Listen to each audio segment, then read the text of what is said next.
are going to run into probability-based resistance. And resistance means that price is going to get rejected there. What we'll watch for as technicians is, does it get rejected like this and then break out?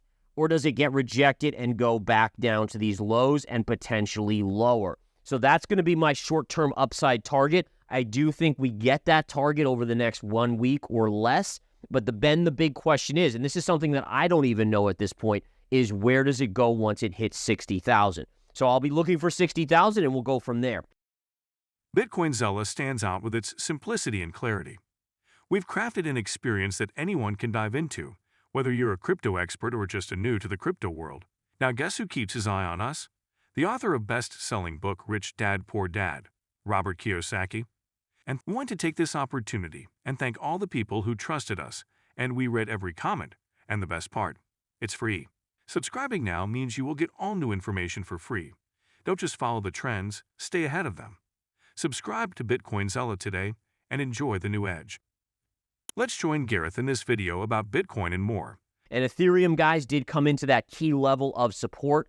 This is, again, why probabilities favor to buy in smart money crypto, which is on verified investing. What we can see very clearly is we have this level, right through here, right through these lows, and price came right into that zone. So there's your zone. That was a high probability zone, short-term oversold to the downside, price retracing and negating the entire ETF hype that came out that drove it sharply higher. That's usually a retrace, what we would call to the scene of the crime where that ETF news hit, and therefore you get a good support. Right now, I find myself in the money on this by about $225 or so on the trade, which is great. I still think there's potential upside right to here. So this area, see these lows, how you came down constantly right here? Right into this area, that's going to be your technical level. It also coexists right with that level there. So you're looking for about a 33.50 high before this runs into major resistance on Ethereum. All right, next up, let's take a look at the gold trade here. Now, gold's an interesting one, guys, because gold actually did confirm a breakout. I'm going to call it a minor breakout. Really, a major breakout will be when it takes out this zone right up here, right? This high and this high. But at least in terms of the wedge pattern, we closed above, didn't confirm, and confirmed. So you now have a confirmed short-term breakout. What this means is this now becomes a buy zone on gold, right? Now, by the way, it doesn't mean that gold can't go below here and break the support, but we're just looking purely at probabilities. And right now, you went from something that was much more bearish here, which was favoring this move, to a switch up where it got above, confirmed. Now you look to buy resistance for the next leg to the upside. And this is, again, what's so important here is to understand that the charts are the charts. The charts tell me. I don't tell the charts, right? I just look at the pattern and I say, okay, what based on these factors are probabilities? And when probabilities shift, my job is to report to you those shifts so that we are all on the cutting edge of the most likely move in gold over the next 1 week, 1 month period. And remember, I always tell you my bias. My bias on the midterm is up, the long term is up. Shorter term, that's the one that can move up and down depending on these shorter term chart setups and physical patterns. Okay, looking at silver, same kind of deal here, guys. If we look at silver, you can see a nice little up move here. We've had a nice little uptick. Same thing, it confirmed outside of this trend line here and these two trend lines here. So we have confirmed, which same thing as gold. It becomes a buying opportunity here. If we bring up that drawing tool again here, any sort of pullback into this zone right here, that should be an opportunity to be a buyer. So you're looking at about basically $29 retrace to $29 or so. That would be a good opportunity.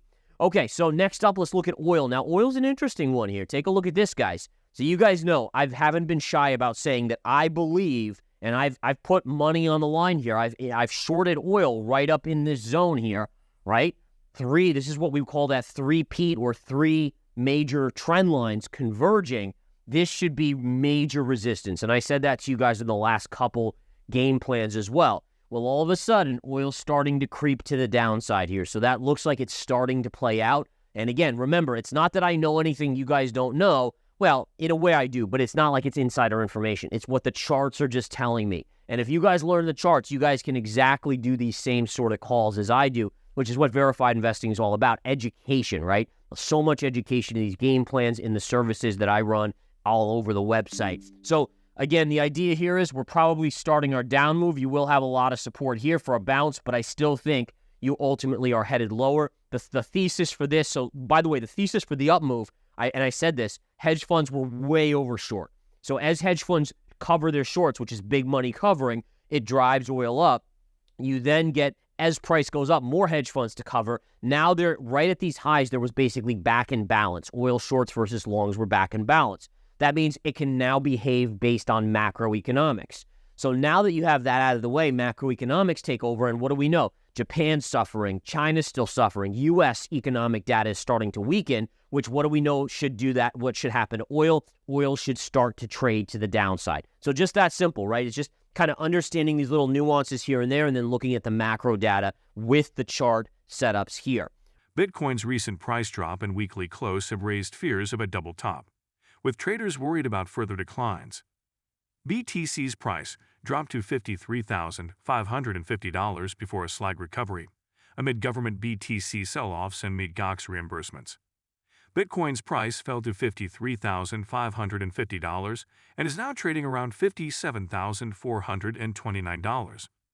The recent price action suggests a potential double top pattern, with risks of further declines to $50,000 or below.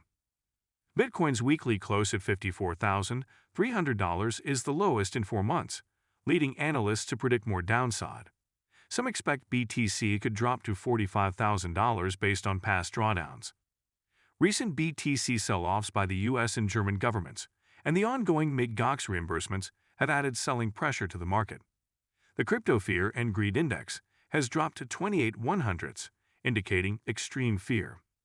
This is a significant decline from earlier in the year when sentiment was more positive. Upcoming U.S. CPI and PPI data, along with Fed Chair Jerome Powell's testimony, could impact market sentiment and BTC prices. Current FedWatch tool estimates show a low probability of rate changes in July. All right, lastly, I just want to touch on natural gas. Natural gas is getting a small bounce here. I do have a target zone here if it reverses where I'm an interested buyer. This is my target zone right down here between 225 and 215. You are getting a little bit of a bounce today. It was down 9 straight days in a row, so it makes sense that you could get a little relief rally. But for me, I'm going to stay disciplined. If it comes to my level, my calculated probability level, I take a trade. Otherwise, I sit on the sidelines. Remember, folks, there's always things the market tries to push you to make an emotional decision. And if it does, chances are you're going to lose. If you stick to your guns and you remain as disciplined as possible, you will ultimately make money, not on every trade, but on a high probability amount of trades or a high number of trades. And so that's really what it comes down to. And by the way, sometimes I act emotionally myself. We're not devoid of it, right? We're all human. We all act because of emotion. I've just limited it as much as possible, and I'm still working on it to this day to kind of only let the charts tell me when to take a trade, not let other things influence like social media, mainstream media, etc. So that's the key. Always remember that, guys. Use the data. Try to shut off the emotion, the heart, the brain, whatever you want. Just say, what is the data telling me? And if you miss a trade, that's okay. A dormant Bitcoin wallet from 2013 transferred over 1,000 BTC, valued at $56.5 million, marking a significant move in the crypto space.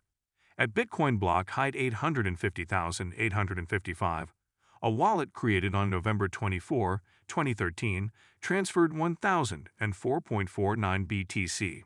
The wallet had accumulated its balance through several deposits in 2013 and 2014. The BTC, initially worth $695,000, is now valued at $56.5 million. This move was detected by Bitparser.com. The $56.5 million BTC was transferred from a legacy P2PK address to a BEC32 address using the Send Everything option. The transaction received a privacy score of 56 out of 100 from Blockshare's privacy tool. Other notable transfers included 10 BTC from addresses created in September and 20.14 BTC from an address created in June 2013. El Salvador's first digital debt offering, aimed at building a Hilton hotel, failed to raise the necessary funds. Bitfinex Securities managed to gather only $342,000 of the $500,000 needed to proceed. El Salvador's first tokenized debt offering fell short of expectations, raising only $342,000 instead of the required $500,000. The debt issuance aimed to raise $6.25 million to build a Hilton-branded hotel with over 80 rooms at El Salvador International Airport. Bitfinex Securities plans to return the funds to investors and expects Inversions LaGuardia, the issuer, to restructure the offer to attract more interest. Despite initial praise from Tether CEO Paulo Arduino, the lack of investor interest may reflect limited demand for such digital instruments. El Salvador has yet to issue its volcano bonds for Bitcoin City. If you've been with us so far, a big thank you. Don't forget to subscribe for free to Bitcoin Zella for your daily news. The link is waiting below. That's all for today's crypto news. Stick around for more updates, insights, and analysis on cryptocurrencies. Share your thoughts in the comments, like this video, and subscribe for more exciting content.